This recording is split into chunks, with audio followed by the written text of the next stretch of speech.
Good morning বৃত্তান্ত, আপনাদের সঙ্গে রয়েছি আমি অনিন্দিতা। চোখ রাখবো আজকের খবরের মর্নিং আপডেটে।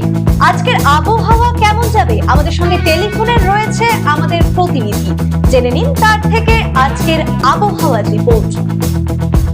অনিন্দিতা, উত্তরবঙ্গ কৃষি বিশ্ববিদ্যালয়ের আবহাওয়া দপ্তর যেটা বার্তা দিয়েছে তাতে কিন্তু বলা হয়েছে আজ উত্তরবঙ্গের সর্বত্রই কিন্তু আকাশ মূলত পরিষ্কার থাকবে, রৌদ্র প্রজ্জ্বল আবহাওয়া থাকবে। দিনের বেলা তাপমাত্রা কিন্তু প্রায় 20 থেকে 22 ডিগ্রি সেন্টিগ্রেডের মতো থাকবে উত্তরবঙ্গের সমতল অঞ্চলে, পাশাপাশি দার্জিলিং হিমালয়ের পার্বত্য অঞ্চলে কিন্তু সেখানে তাপমাত্রার পরিমাণ বলা হয়েছে দিনের বেলা 12 থেকে 13 ডিগ্রি সেন্টিগ্রেড পর্যন্ত থাকতে পারে। পাশাপাশি রাতের তাপমাত্রা কিন্তু দার্জিলিং হিমালয় 10 ডিগ্রি সেন্টিগ্রেডের নিচেই ঘোরাফেরা করবে। তবে উত্তরবঙ্গের সর্বত্রই কিন্তু এই মুহূর্তেই ঠান্ডা চলে যাবে এমন কোনো পূর্বাভাস নেই। শীতের প্রকোপ কিন্তু মৃদুমন্দ শীতের প্রকোপ কিন্তু বজায় থাকবে। পাশাপাশি আজকের জন্য কোনো বৃষ্টির কোনো পূর্বাভাসও নেই এবং বিশেষ কোনো সতর্ক বার্তাও দেয়নি উত্তরবঙ্গ কৃষি বিশ্ববিদ্যালয়ের আবহাওয়া দপ্তর। অনিন্দিতা, কি বলছে আজকের গ্রহ নক্ষত্র তিথি, রাশি তথ্য অনুযায়ী কেমন যাবে আজকের দিনটি জেনে নিন। জয় মা ত্রিনয়নী। আজ অর্থাৎ 18ই ফেব্রুয়ারি, 5ই ফাল্গুন, বুধবার, প্রতিপদ তিথি। চলুন জেনে নেই আজকের রাশিফল।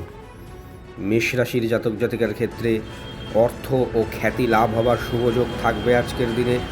বৃষ রাশির জাতক জাতিকার ক্ষেত্রে শুভ পরিবর্তন হবে আজ থেকে।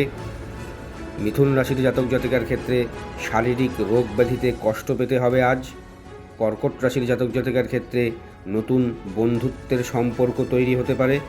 সিংহ রাশির জাতক জাতিকার ক্ষেত্রে ভয় ভীতি প্রদর্শন হতে পারে আজ। কন্যা রাশির জাতক জাতিকার ক্ষেত্রে পারিবারিক কষ্ট ভোগ করতে হবে। তুলা রাশির জাতক জাতিকার ক্ষেত্রে কার্য সিদ্ধি হবার যোগ থাকছে আজকের দিনে। বৃশ্চিক রাশির জাতক জাতিকার ক্ষেত্রে পারিবারিক দ্বন্দ্ব বাড়তে পারে আজ। ধনু রাশির জাতক জাতিকার ক্ষেত্রে বৈবাহিক জীবনে সুখ শান্তি লাভ হবে আজকের দিনে। মকর রাশির জাতক জাতিকার ক্ষেত্রে দুশ্চিন্তায় কষ্ট পেতে হবে। কুম্ভ রাশির জাতক জাতিকার ক্ষেত্রে ভ্রমণের শুভ যোগ থাকছে আজ। মীন রাশির জাতক জাতিকার ক্ষেত্রে দুশ্চিন্তায় কষ্ট পাবেন আজকের দিনে। নমস্কার। দেখে নিন গত 24 ঘন্টার খবরের দুরন্ত আপডেট। বাঙালবাড়ি প্রাথমিক স্বাস্থ্য কেন্দ্রের ঘর ও পরিকাঠামোর দ্রুত উন্নয়ন, বাংলা আবাস যোজনায় অনিয়মের অভিযোগ, হেমতাবাদ গ্রামীণ হাসপাতালে প্রয়োজনীয় উন্নয়নমূলক ব্যবস্থা গ্রহণ করা সহ মোট 5 দফা দাবি জানিয়ে হেমতাবাদ ব্লক সমষ্টি উন্নয়ন আধিকারিক বিশ্বজিৎ দত্তকে স্মারকলিপি প্রদান কংগ্রেস নেতৃত্বের মঙ্গলবার দুপুরে হেমতাবাদ বিডিও অফিসে জনপ্রতিনিধিমূলক ডেপুটেশন জমা দেয় হেমতাবাদ ব্লক কংগ্রেস নেতৃত্ব। কংগ্রেসের হেমতাবাদ ব্লক সভাপতি তাজিমউদ্দিন তালুকদার, কংগ্রেস নেতা মামুন রেজা সহ অন্যান্য কংগ্রেস নেতৃত্বরা উপস্থিত ছিলেন এদিনের কর্মসূচিতে।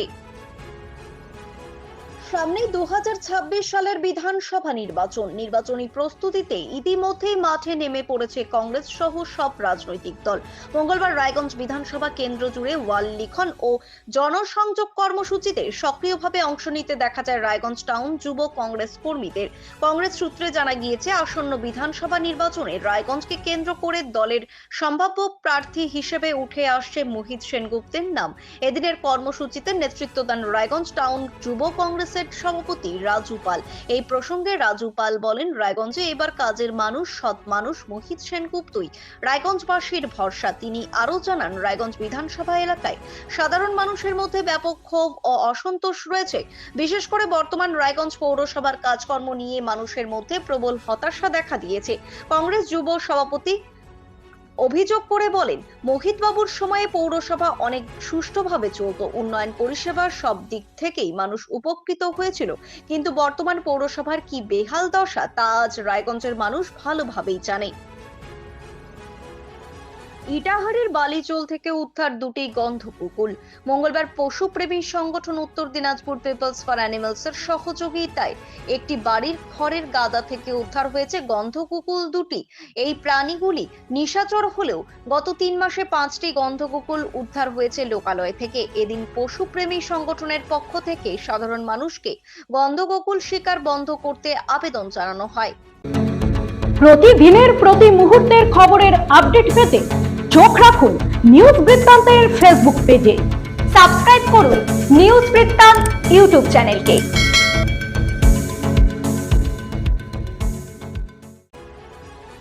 মঙ্গলবার চাকুলিয়ায় কংগ্রেস নেতা আলী ইমরান রমজের নেতৃত্বে একটি জনসভা ও বর্ণাঢ্য মিছিলের আয়োজন করা হয়। চাকুলিয়া পাওয়ার হাউস সংলগ্ন ময়দানে অনুষ্ঠিত এই জনসভাকে কেন্দ্র করে এলাকায় রাজনৈতিক কর্মীদের ভিড় লক্ষ্য করা যায়। জনসভা শুরুর আগে চাকুলিয়া পাটহাটি এলাকা থেকে একটি মিছিল বের হয়।